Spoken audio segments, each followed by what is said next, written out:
This time around, well, we'll have to see. We didn't do any pre-episode discussion on this yet or not.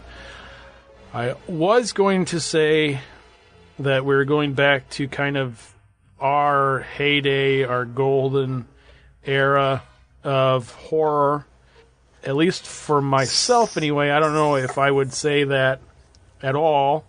Maybe a little bit, but we'll see. But we're going back to the late 80s, 1988, and a movie that I didn't actually really have any interest in until I think earlier this year. And then it was one of these ones that has happened before on this show where one of us was thinking about it and the other one mentioned it before the other one got a chance to, because I don't remember. I think it was your idea to cover it, and when you said it, I was like, oh, hey, I was going to say the same thing. But we're talking about 1988's Brain Damage.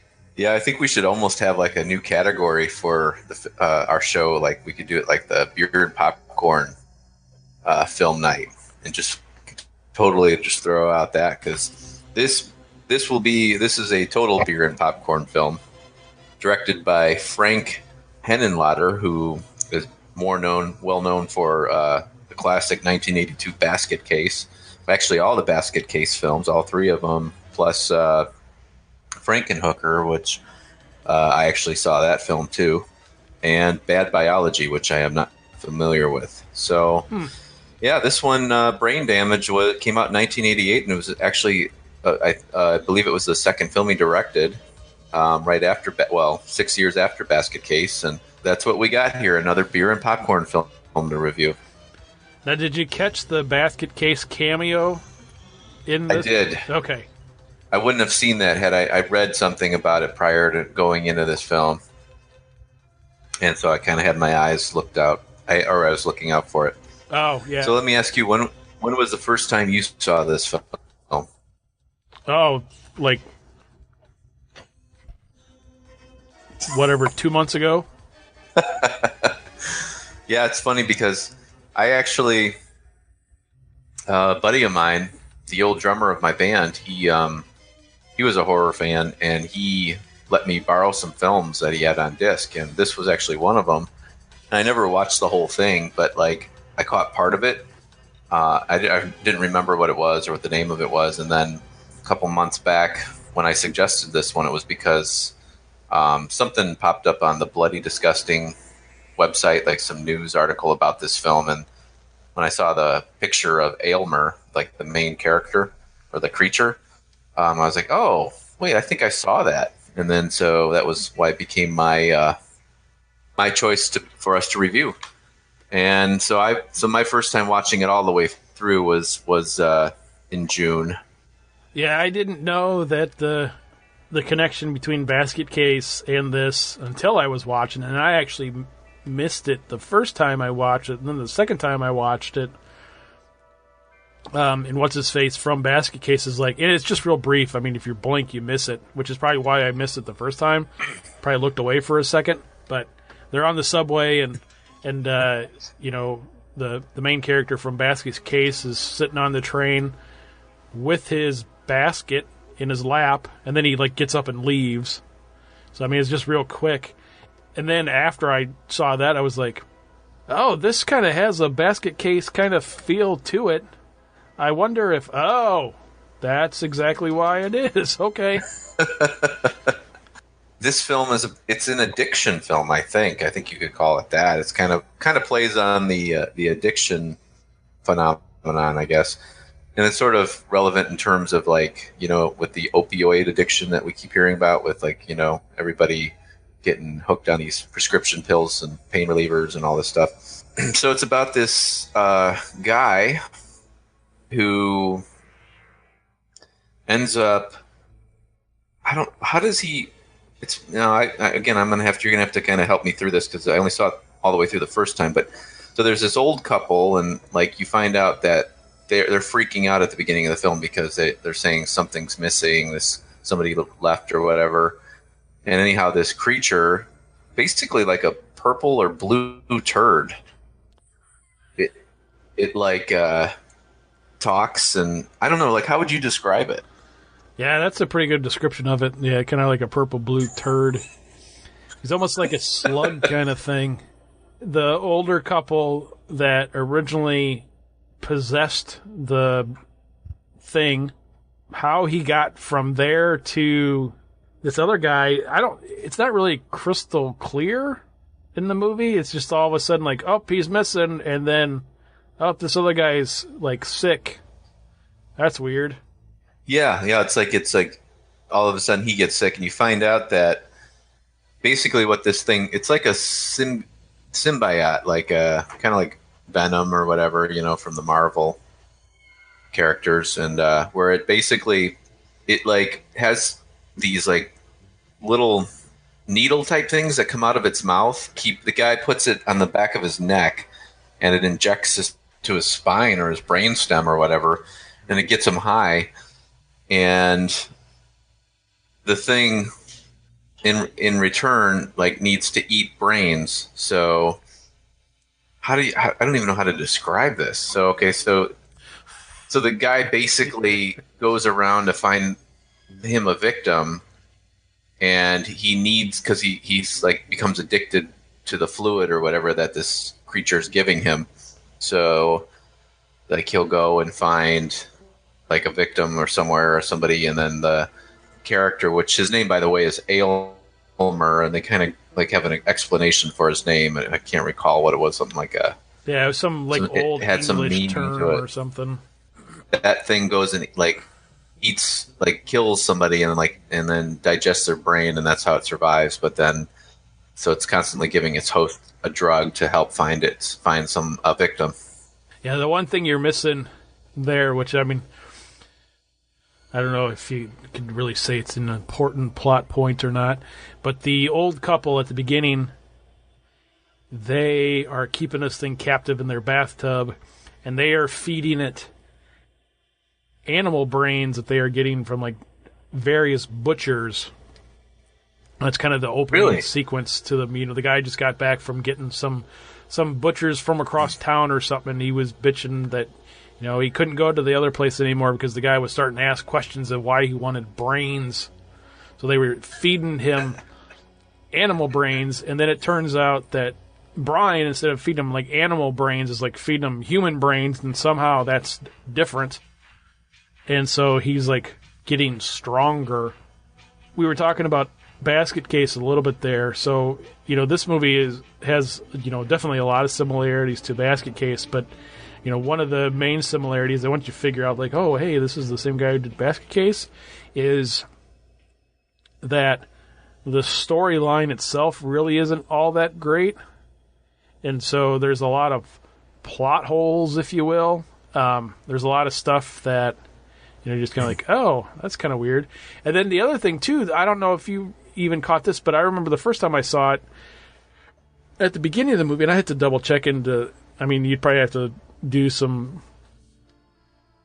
real digging to even find this out or not, but I think at the beginning of the movie, when the old couple realizes that the creature is gone, and so they're like knocking on other tenants' doors in their apartment building, and they knock on this one lady's door to look in her bathtub, and I think that lady, even though it was like a real brief, like 15-second scene, I think she was from Basket Case as well. I think she was the one that was with him drinking in the bar when they were getting all crazy, and when he got all drunk, and he was like, "It's my twin," and they were like, "Oh, that's hilarious!" I think it was that lady. The hook. I think so, but I'm not 100% sure. Okay, I'll have to check that out. Yeah, I didn't catch that, or I don't remember it at least. Yeah, it does have a lot of similarities to Basket Case. And it's funny because, we've talked about, again, like categorizing this as like, this is definitely a beer and popcorn film by all means. Like, this is not a film that you go, or it's not a film that you open up a new bottle of Chianti and, cheese and crackers or something. I would also suggest, and this comes from personal experience, folks, if you have not seen Brain Damage, and you're going to watch it after listening to this episode, I would suggest that you view it alone. I would not suggest watching this movie with your children. Yes, for there's a very memorable scene. Would you like to describe that scene? There is one scene that is very graphic, and when the first time I watched this movie, I just, like, oh, hey, me and my youngest daughter, she's not that young anymore, she's almost 16, and I know that she's seen worse. I mean, I've seen some of the YouTube crap that she watches, so not that she's seen, like, well, she's probably, I don't know, she's a kid, she's got the internet, she's probably seen the actual act, I would assume. But there is a scene in the film where the main character, Brian, I think his name is, I could be wrong, I could look it up, but I'm not going to. Yeah, it's Brian. Okay, good. I just got done watching this movie like 3 hours ago for like the third time. But, so there's a scene, he's in the bar, he just got injected in the back of his neck by Aylmer, and so he's all high, and he's all screwed up, and this girl, like, he walks into the bar, and she's all like, oh, hey, baby, and he's like, hey, and she's like, yeah, you want to dance? He's like, yeah, let's dance. And then, like, evidently how it was in the 80s, then they were like, oh, hey, let's go screw around, after, like, half of a song. So they go, and Aylmer needs his drug, he needs some brains, and so they're out in this, like, alley or something. I don't know, it's weird. They were, like, in an alley, but they, like, were, like, in the sewer of a building or something. I don't know. It's kind of weird. It looked like, always reminded me of a scene from, like, Gotham City somewhere. Like, all of a sudden you're in a building, but then you're in an alley, but there's all these giant pipes and stuff. Like, it's almost like a sewer or something. But anyway, yeah. They're out in this, wherever they're at, and this lady is going to perform a sexual favor for this gentleman, and so she drops down to her knees, and she unzips her pants, and Aylmer pops out of this guy's zipper and rams him into her mouth, his whole, like, head and part of his body, and now, instead of looking like a blue-purple turd, this guy looks like a blue-purple, like, throbbing penis shaft, and you get this side shot of this lady, like, sucking off Aylmer while he's eating her brains, and then, like blood's, like, starting to drip out of her. I mean, it's a very, like, sexual scene. Yeah, I was, like, not expecting that at all. I did not see that the first time I saw parts of this film. No, but it was funny because, like, I was thinking, like, that, like, I was saying that this is a beer and popcorn film, and I had mentioned, I think, in a previous review that there's some films that you watch on your big widescreen TV, with your feet up, and then there's some films that you watch on your phone while you're taking a crap, right? And then there's this film that I watched in the public laundromat on my phone. So the majority of this film is, I think I saw pretty much the whole thing there, because we were getting ready to go on a trip, and we needed to get a whole bunch of laundry done quickly, so I had to go to the laundromat. I was going to say, I was like, wait, do we need to do you need to borrow some money or something, dude? Are you okay? So I had all these sheets and blankets, and I'm sitting in there, and it was funny because that scene kicked on, and the place was pretty full too. There was, like, people all around me, and I'm like, oh, I had to, like, turn the other way, so I didn't want anybody to see me watching that. Like, they go, what the hell are you watching? Kids, stay away from that perv over there watching some weird alien porn on his phone. And there was, like, this woman there at the laundromat who was, like, she must have been, like, a grandma. I think she was probably in her 50s, but she was a really hard 50s, And yeah. She was, like, just, like, there was this little boy that she had, and just, like, going, like, everything that this kid did, like, her 9-year thing he did, like, she would, like, yell at, and she was there the entire time I was there. Like, so she'd like say, you're doing this wrong. Get over here. Come over here. So she like interrupted the whole movie for me. Thankfully I had headphones, but, and then like the kid goes and sits down and like there's this little play area in the laundromat and he's like starts playing with this other kid. And she's like, he doesn't want to play with you. Get over here. I mean, this like grandma was just like freaking nightmare. That is hilarious that you say that about Hard 50. You ever see, especially now that you're older, I mean, because this happens to me quite a bit when you're like, it just happened the other day when we were talking about somebody. I don't remember what we were talking, me and my wife, and like I think one of my kids were talking about something, and like somebody was like on TV or something, and then, and I'm like thinking, because it's weird when you get older, like there's still times where like myself personally, especially it doesn't help now that I started a new job that I work with a bunch of young people again. So, so you sometimes forget that you're, oh, wait, I'm almost 42. I'm not 25 anymore. I'm not 30 anymore or whatever. But we were talking, I can't remember who we were talking about, but we were talking about somebody and then like we looked her up on IMDb or something. And then it turns out she was only like 40, like 43 or 44. And I was like, oh, I could totally date her and it wouldn't be weird. Kind of a thing, And that's funny. But there's other times where, like, I can't remember who we were watching. I think it was the same night we were watching something, and I don't remember what it was. And there was like some like lady in there, and it was like that too. Like, oh man, she's got to be like 55, 60 years old. Pop her up on, IMDb. Oh, hey, she just turned 41. And my wife was like, do I look like that? And I'm like, no, not at all.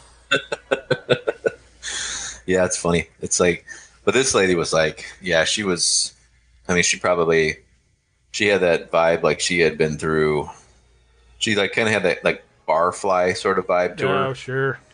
Yeah, so that's where I finished my viewing of it, and I didn't have any beer with me, so that kind of sucked. And there was a little snack, like a vending machine there. I should have grabbed some popcorn there, but I don't think I did because I didn't want to get like my hands covered in cheese while I'm like doing laundry. Well, next time I view this, if I ever view this, I'm going to have to make sure to get some really like cheap, like Natty Ice or Milwaukee's Beast, and maybe some great value popcorn. Yeah, so I will say this about this. When the first time that I watched it, and I think actually part of this was the fact that I did view it with my youngest daughter, and it was like one of these things. I think it was like a middle of the day. I think it was like I think it was like a Saturday afternoon. Like we were supposed to record the next day or something, and then we didn't or whatever. We didn't have time for it because this episode, for whatever reason, seems like this was kind of going to become the running joke between us on this show, because like we've been trying to do this, I think, since like May of like 1974, but we kept pushing it out. But so I was like in the middle of the day when we were watching it. Like I think it was a Saturday afternoon, and like we're supposed to record the following day. I was like, oh crap, I got to get this movie in. The same thing, like you, I'd seen this pop up a couple of places recently, and so then, that's why I was like, oh, hey, maybe I'll suggest Brain Damage, and then you're like, hey, how about Brain Damage? And I'm like, cool. And then, but I didn't really know too much about it, so we watched it, and I think it was part of that because watching it with her, and when you watch this simulated blowjob scene with your 15-year-old daughter, I think it kind of turns you off of the movie a little bit. So that first time I watched it, I was like, ugh, man, that was a turd. And then, like I said, this was a while ago. This was like, what, 2.5 months ago. And so watched it again when we were going to do an episode about it again. We ended up not doing that episode again. And so then today, I was like, oh, you know what? I'm going to watch Brain Damage again. And it was like a chore at first because I was like, man, I didn't really like it at all that first time I watched it. And I think the second time I watched it, I think I was like doing stuff like while I was watching it. Or I might have just been like playing on my phone. Right. I don't know. But I I really didn't pay too much attention to it the second time I watched it. So then earlier today I was like, oh, you know what? I should watch Brain Damage. And then I was like, screw that. I'm not going to watch Brain Damage. And then I was doing some stuff, and so I had to, like, an hour and a half, 2 hours to kill. And so I was like, well, I'll watch Brain Damage. And so I watched it, and I will admit that the first time I watched it, I didn't like it at all. The second time, I didn't really pay attention to it. The third time I watched it, while I personally wouldn't compare this, I don't know if I would say that this, to me personally, falls into the beer and popcorn category quite yet. Okay. But I will say that I think if I were to watch it maybe one or two more times, that it would. Because I think this is one of those movies that, like a lot of cult movies, you do have to see them a couple of times to kind of actually pick up on all the different stuff. You know, take like Troll 2, for example. I mean, that's a horrible movie, right? But people love it. And, you know, the more you watch it, you're like, oh, you know what? This is actually pretty good, you know, for what it is. You know, it's entertaining. As I watch this movie more, I can see where people are entertained by it, to whereas, like, the first time I saw it, and maybe if the first time I saw it, if I wouldn't have been watching it with my 15-year-old daughter, I would have been like, hey, you know what? That was enjoyable.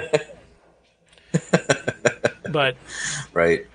But I would say that maybe one or two more viewings that before you give it the official into the beer and popcorn category for myself. Thumbs up or a thumbs way down?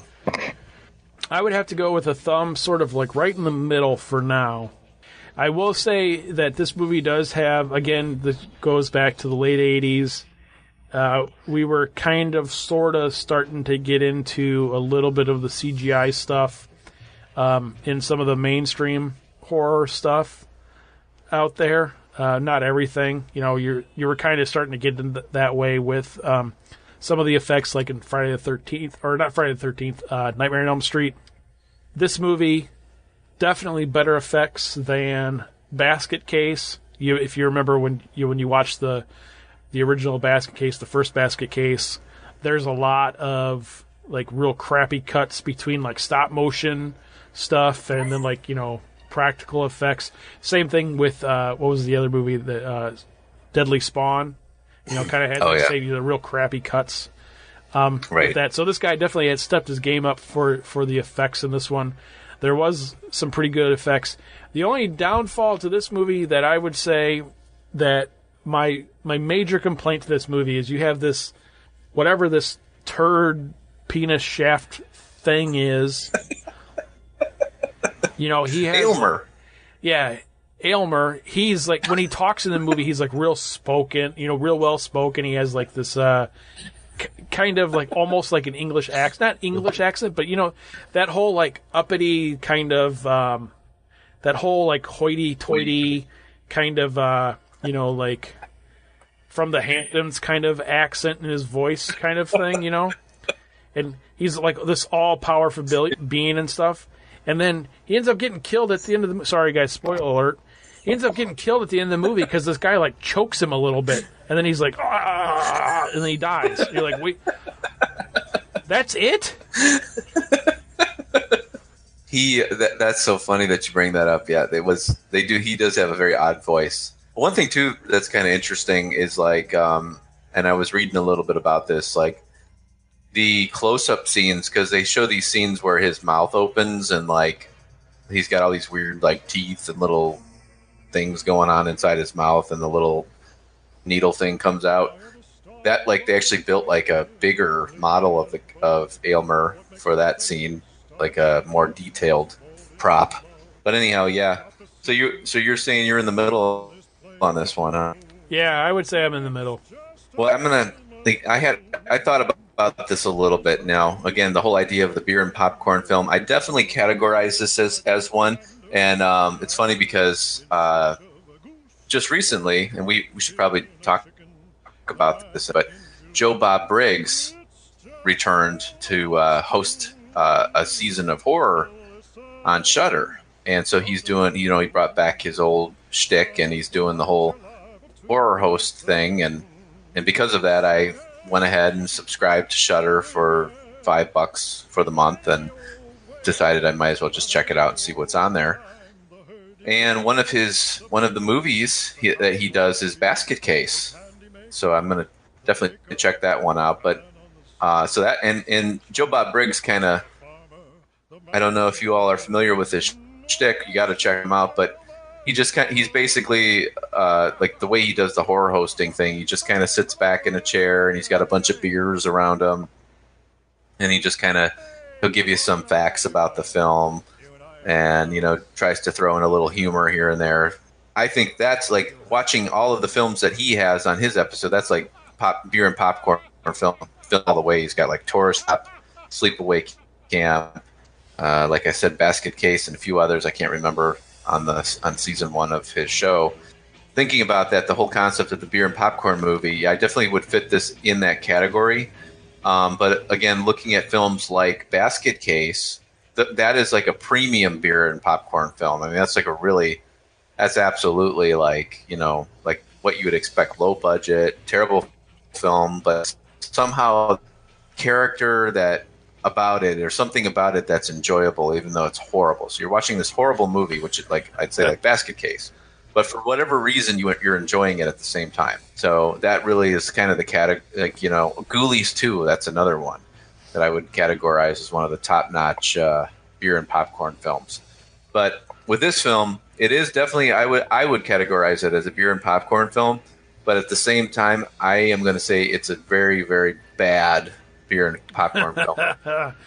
I did not enjoy watching it, and I did not enjoy the characters. I did not enjoy.